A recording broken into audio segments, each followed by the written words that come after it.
જમ્મુ કાશ્મીરમાં થયેલા હુમલામાં 27 લોકો કરતાં વધુના મોતને બાદ દેશભરમાં જે પ્રકારે કહી શકાય લોકોમાં આક્રોશ જોવા મળી રહ્યો છે, ત્યારે સુરત પોલીસે મોટું એક ઓપરેશન ગઈકાલે રાત્રે શરૂ કર્યું હતું। ખાસ કરીને દ્રશ્ય જોઈ શકાય છે કે સુરતના એસઓજી અને સુરત ક્રાઇમ બ્રાન્ચની ટીમ દ્વારા શહેરના અલગ અલગ વિસ્તારોમાં એક સર્ચ ઓપરેશન કરી ગેરકાયદેસર ભારતમાં રહેતા હોય તેવા 100 કરતાં વધુ લોકોને અટકાયતમાં લીધા છે। તમામ લોકો છે જે છેલ્લા કેટલાક લાંબા સમયથી સુરતમાં ગેરકાયદેસર બાંગ્લાદેશથી આવી વસેલા હતા। કેટલાક લોકો બોગસ ડોક્યુમેન્ટ છે એ ડોક્યુમેન્ટ બનાવીને અહીંયા રહેતા હતા। સુરત ક્રાઇમ બ્રાન્ચની ટીમ દ્વારા જે પ્રકારે કામગીરી કરવામાં આવી છે, સુરત ક્રાઇમ બ્રાન્ચ અને એસઓજીની ટીમે તમામ લોકોને એક જગ્યા પર એકત્ર કર્યા છે। કહી શકાય કે 100 કરતાં વધુ લોકોને લાવવામાં આવ્યા છે અને જે દ્રશ્ય છે તે જોઈ શકાય છે કે 1 2 નહીં પણ 4 જેટલી ગાડી છે।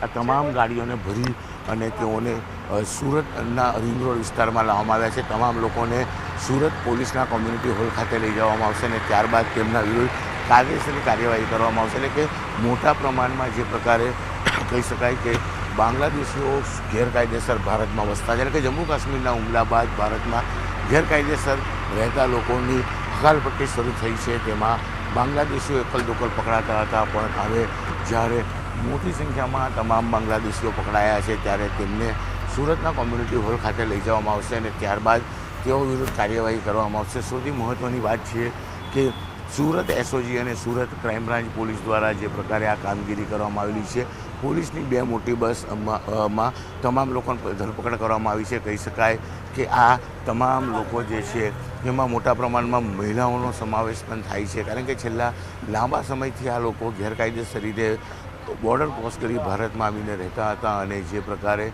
ભારતમાં રહેતા હતા ડોક્યુમેન્ટ ખોટા બનાવતા હતા, આધાર કાર્ડ અને પાન કાર્ડ જેવી વસ્તુઓ ખોટી બનાવી તેઓ ભારતના નાગરિક બનતા હતા। ત્યારે આવા બાંગ્લાદેશીઓને ઝડપી પાડી તેમને તેમના દેશ મોકલવાની કામગીરી સુરત પોલીસે શરૂ કરી છે। એટલે કે સરકારે ભલે પાકિસ્તાનીઓને ભારત છોડવાનો આદેશ આપ્યો હોય, પણ કહી શકાય કે બાંગ્લાદેશના 100 કરતાં વધુ લોકોને એક જ દિવસે એક જ રાતે મોટું સર્ચ ઓપરેશન કરી ઝડપી પાડવામાં સુરત પોલીસને સફળતા મળી છે।